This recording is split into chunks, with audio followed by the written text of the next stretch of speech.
Welcome to this edition of the Doorstep podcast. I'm Senior Fellow at Carnegie Council, Tatiana Serafin, welcoming today Megha Rajagopalan, the investigative reporter from the New York Times, who wrote a brilliant piece, an important piece called The Brutality of Sugar, Debt, Child Marriage, and Hysterectomies.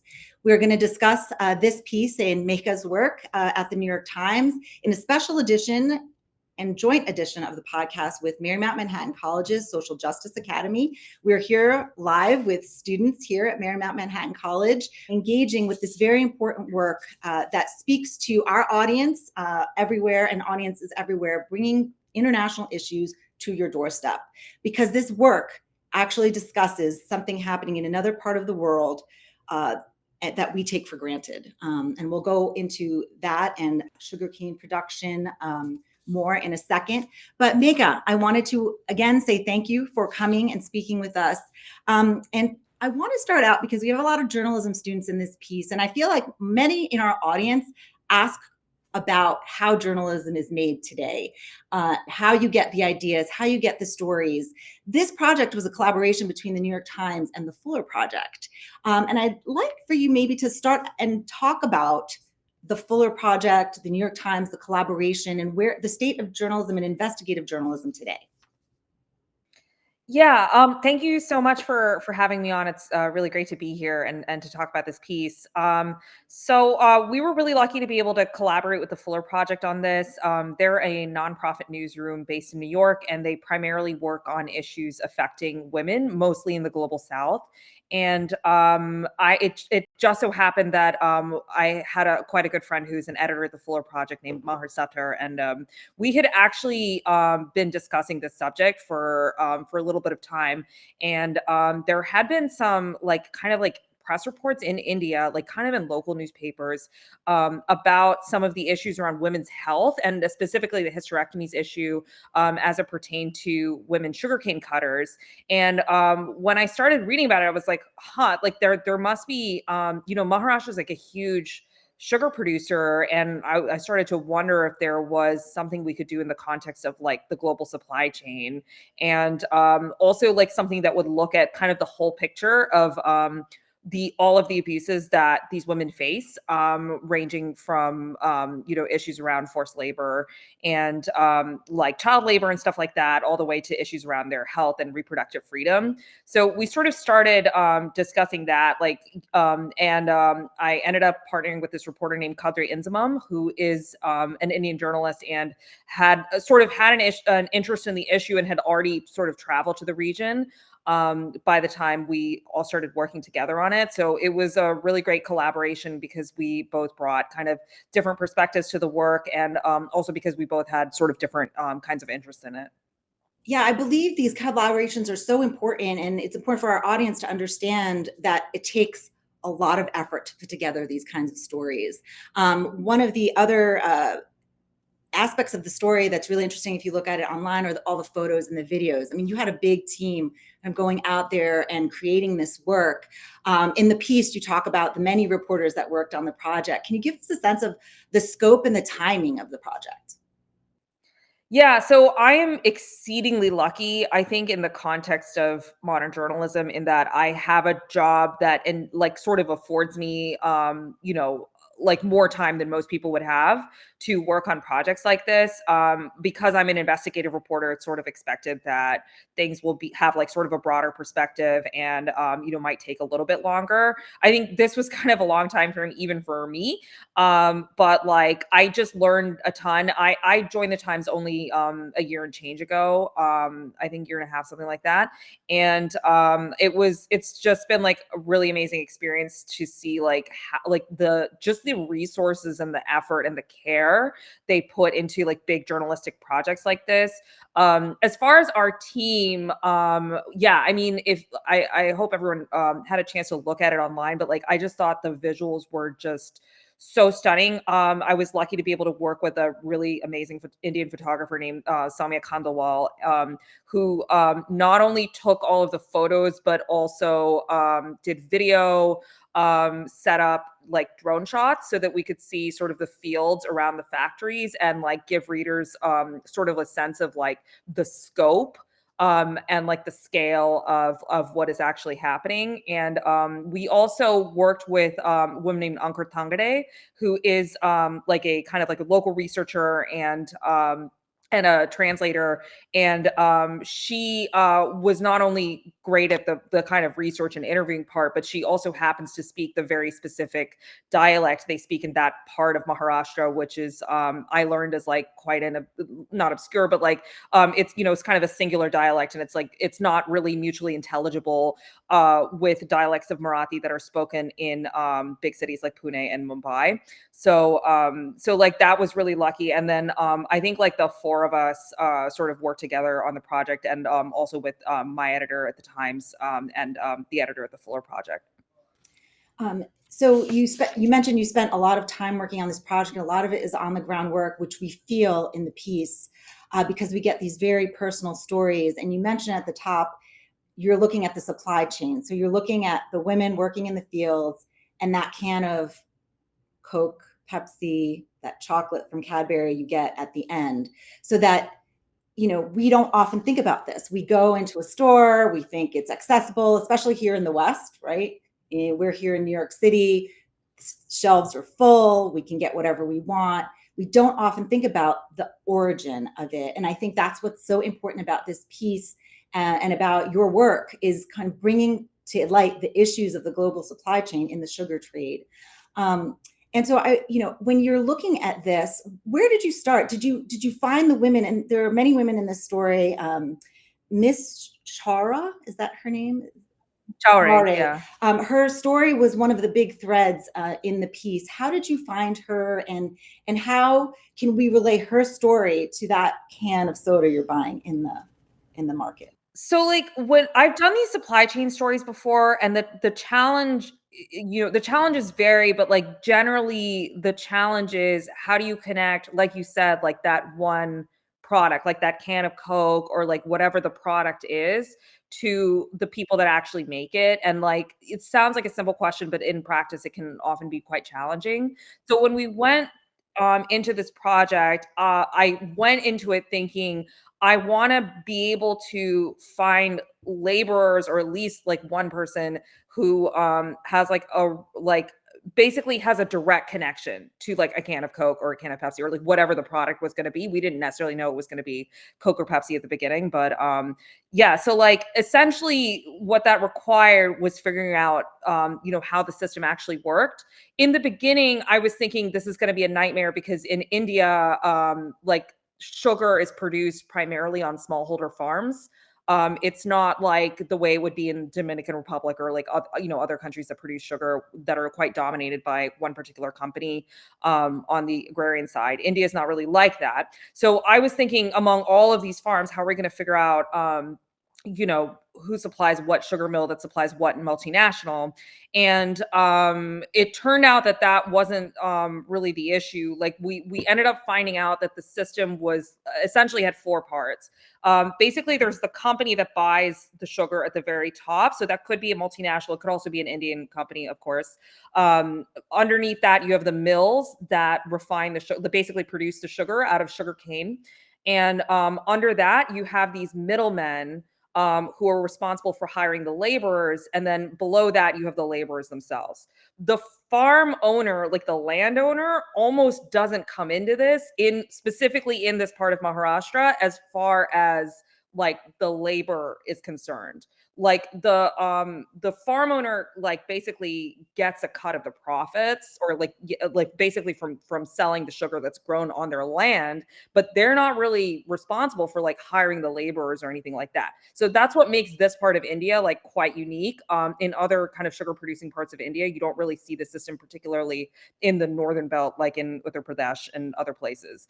So I guess like to your point about like how do we find Archana Jowhare? So like basically I went in like a little bit blind. Like I was just we didn't really know what we would find. So like I showed up on like that first reporting trip and we went out and I said I was like, I want to talk to anyone who like works on these sugar farms, like cutting sugar. And I want to talk specifically to women that have gotten hysterectomies in the course of doing this work, like within the last year and a half or like 2 years, I think.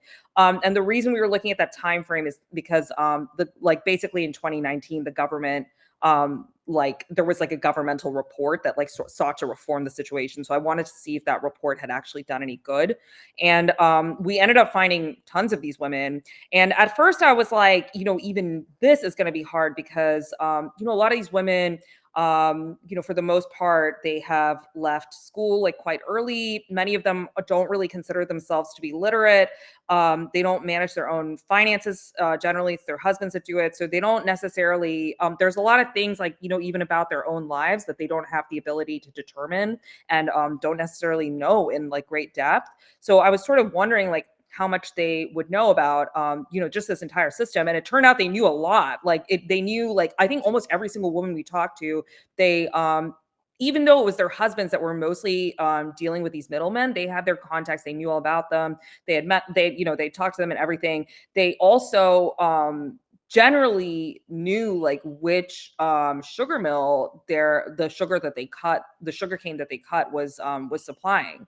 So then it just became a matter of talking to these women, finding out what sugar mills they were supplying, and then basically then what we ended up doing was we used kind of some public records, like just things like business documents, business records, and also interviews with people that work for these mills to find out like which multinationals they were selling sugar to, and then which Indian companies as well. Coke and Pepsi are obviously huge buyers of sugar just globally, and they also buy sugar in this region. And we found mills that supplied them, and that was sort of how we drew that link. Basically, Archana Chowre supplies a sugar mill that is owned by a company that is a Coke and Pepsi supplier, as well as many other companies. I think that's one reason we focused on her, just because that link is just so clear. But I think the bigger reason is just that, I interviewed like dozens of people like in the course of this, and Kadriel did as well. And like she like stood out to me just like from the first moment that I met her. She was just like an incredibly like outspoken person, a very thoughtful person, one of these people that talks really fast because she has like so many thoughts that she like has to get it out.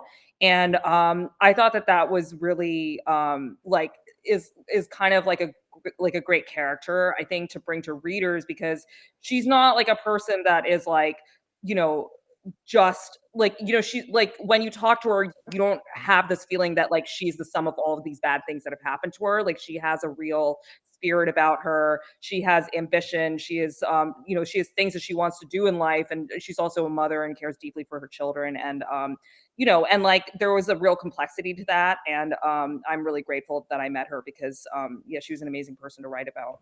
If we could stay with her story for a second, because she had so many great quotes in the piece that you captured of her personality. But one of the things that struck me is and it goes to your point that women don't really have a voice, right? Because they're controlled by their husbands. And I want to get into the fact that her quote was she didn't really recognize that what year she got married. She's like, I think I was 14. I didn't know my husband. We went together into the fields because couples go into the field. Can you talk more about, this kind of, marriage of children, and child labor, and how that's also part of the system?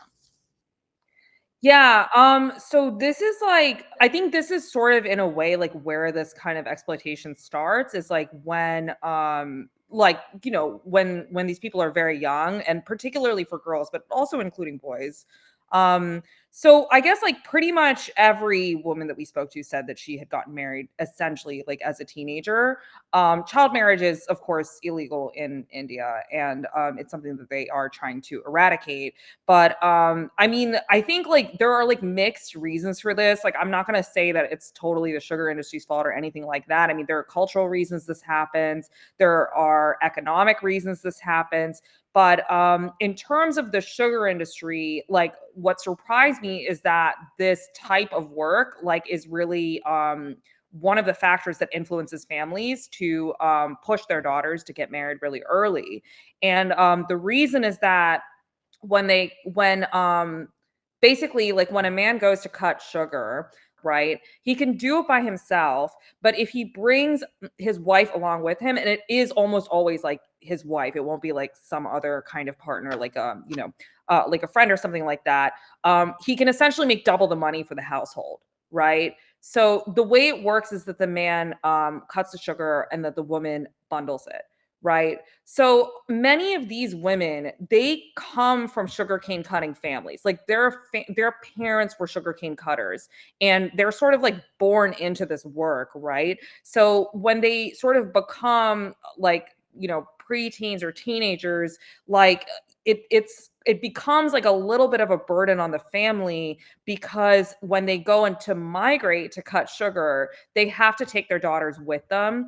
And they're like, if they're taking a child with them, the child does other tasks, like they often work themselves, like they will haul water from wells, or they will like, they will gather like basically the green parts of the sugar cane to use as fodder to like feed livestock. Like there's like other things that they do that also counts as work, but they're not getting paid at the same level as they would be if they were part of that two-person system, which is called a koita.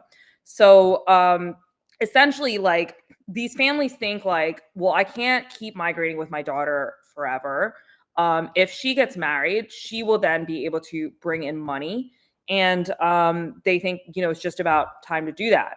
And marriage is like so intrinsically linked in this part of India to sugarcane cutting, that there's actually like a thing, like there's a term called gate cane marriages, which essentially describes these young, like very young couples being married at the gates of the sugar mills. And they do this literally right before the sugar season starts, like the cutting season. Just like specifically so these couples can go and into the harvest together. And this still happens, like in terms of timing, most of the weddings that you'll find in that region are happening right before the season starts. So it shows like how intrinsically it's linked. And then in terms of like another thing that really shocked me is like these middlemen that are hiring the laborers. Like, remember, these are guys that work for the sugar mills themselves. Like, we interviewed some of these middlemen and they were like, yeah, I've arranged marriages, I'm involved in this, like I introduce people so that they can like form these pairs, and then I can basically I can be like their middleman, like between them and the sugar mill. So there is like a financial incentive there as well. And for me personally, like I was like quite surprised by this, because when you think about child marriage, generally we think about it as a cultural phenomenon, and it is a cultural phenomenon and an economic one, of course, but like there's just like, I mean, there's just so much complexity when it comes to the incentives there. Like, I mean, these are not families that like hate their daughters. Like, they love their kids, and they want them to have a better life than they did, just as parents anywhere do. But there's just like really, really strong financial incentives that push them in this direction and push them away from other things, like, for instance, educating girls and making sure that they can go a little bit farther in life. Speaking of financial incentives, part of what happens, I think, is that, and that you mentioned in your story, is that they're not getting paid up front, but they're getting loans. And so it becomes a cycle. So the cycle begins with the marriage, and then it's like this debt cycle that you can't get out of, so that you need to continue to work. And to go back to what you mentioned, then the women feel compelled to have hysterectomies. Can you talk with us about these contracts and this idea that you just have to stay in that field no matter what? You cannot leave that field. Yeah. So, I mean, this is like basically the way this system works is like at the beginning of the season, these middlemen give the laborers an advance. So they say, like, we'll give you this lump sum up front, and then you work the whole season, and then you'll have paid it back.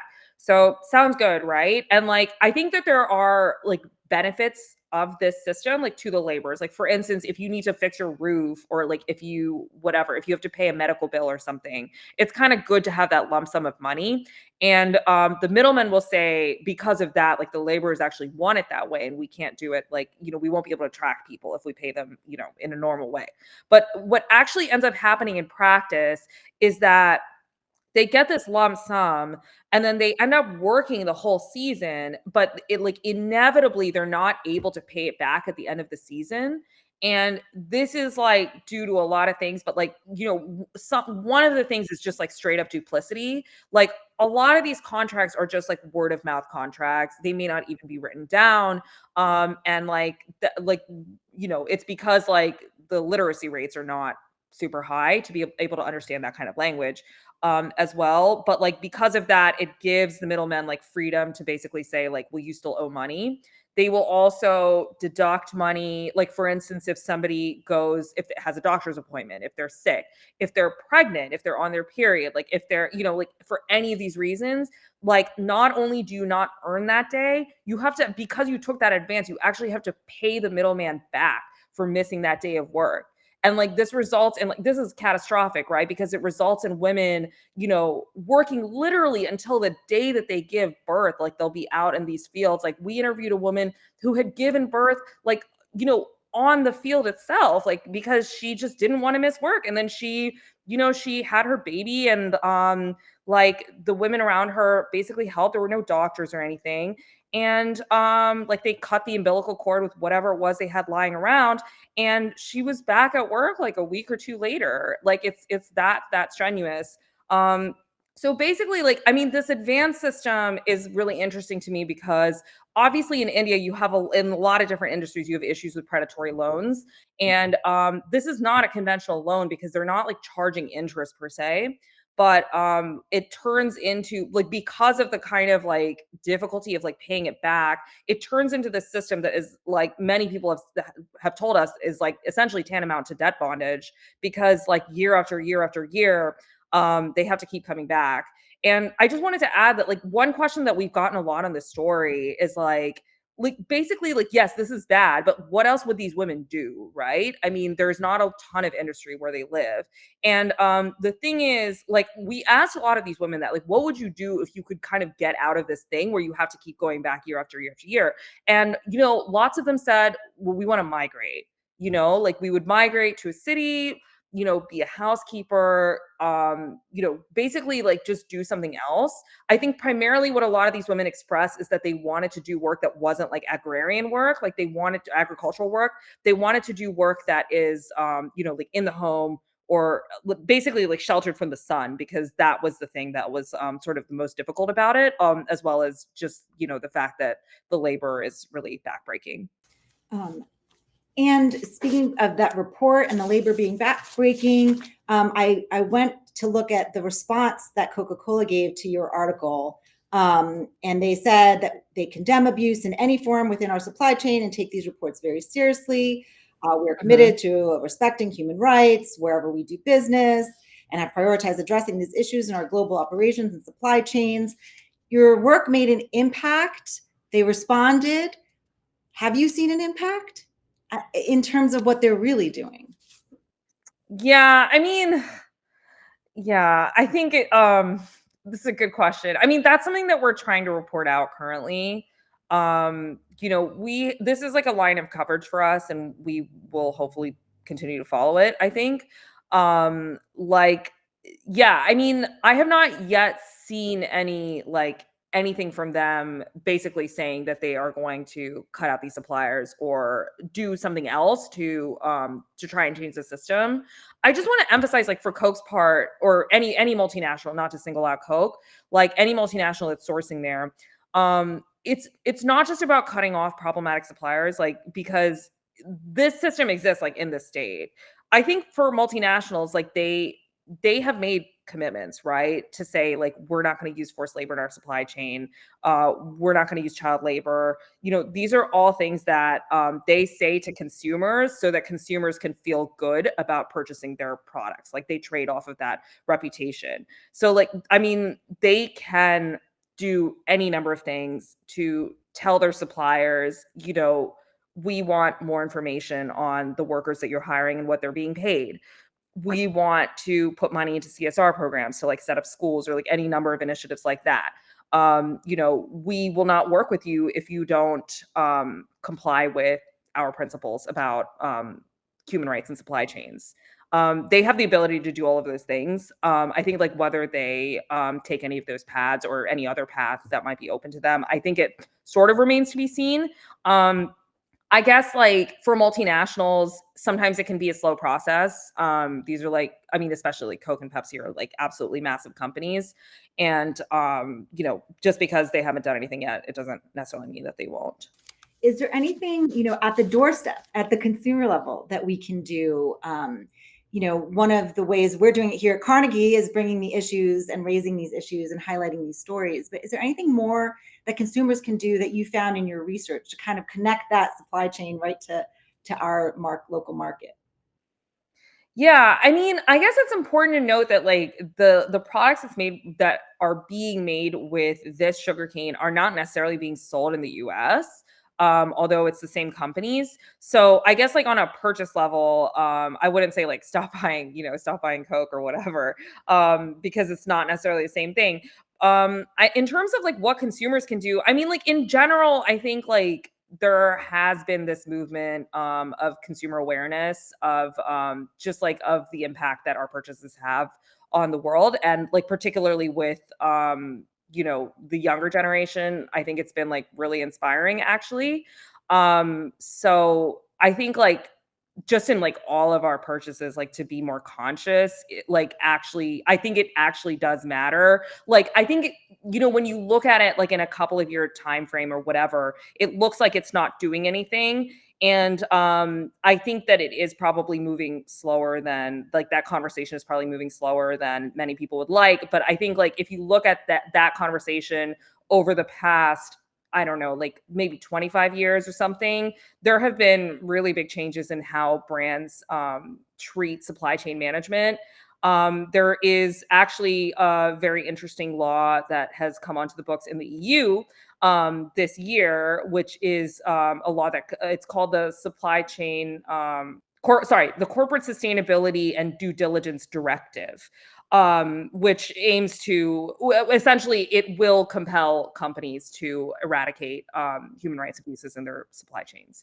And like that is like a product of like just decades of work and like lobbying by advocates, which I think ultimately like that goes back to consumers and consumer choices. I think if consumers didn't care about this, then like none of that would have happened. So I would say like just with your individual choices, like don't think that you're not making an impact.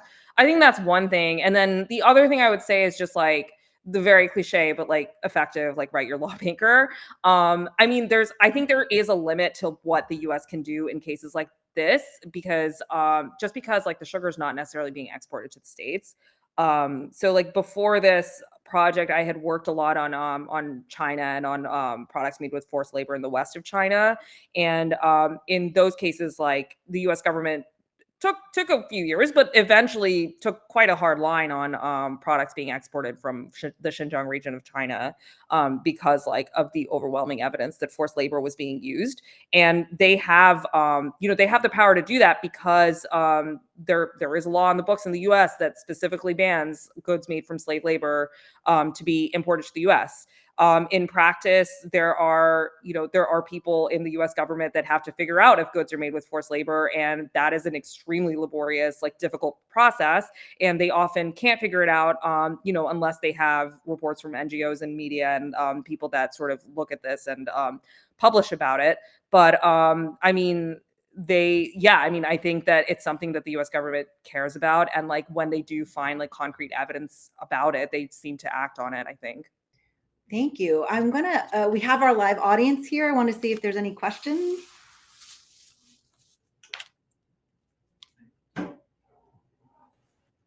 Yes. I was gonna ask, this issue is something that I personally have just heard of after reading the piece. And it was so shocking to me, and like, I was just curious why you think an issue like this kind of goes so unspoken about. And so under-researched in a way where a lot of us, I'm sure, haven't heard of this issue before until this. So just kind of, why do you think that that's the case, that we don't really talk about this? Yeah, it's a really good question. I think there's like a couple of reasons. This is just me. This is just my opinion. I don't know for sure, but I think one thing is probably that it's not necessarily like an incredibly like newsy issue. I mean, there are things about this that are very contemporary, like to our moment, which like one of which is that India has become much bigger sugar producer than it used to be.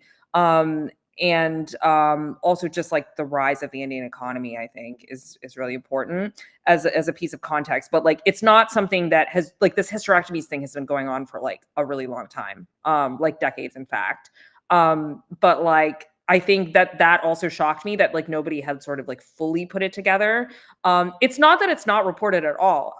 There were a lot of good Indian journalists that have sort of been to the region and done like sort of various kinds of investigations on it.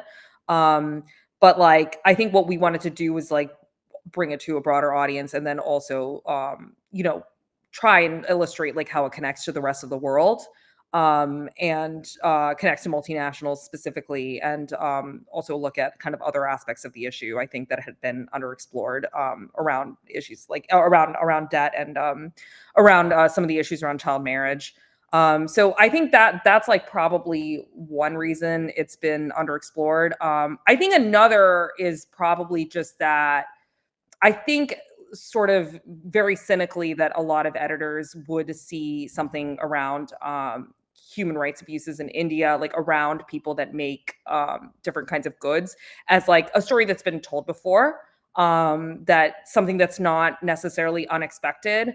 And I mean, my editors at the Times were like overwhelmingly supportive of this project, like from day one. I never really got any pushback or anyone saying this isn't a news story. But like for me, like in my own head, when I was ready to pitch this piece, I was thinking like, oh, like what if they think that it's not surprising enough, it's not unusual enough? That what if they ask like, why are we focusing on this now?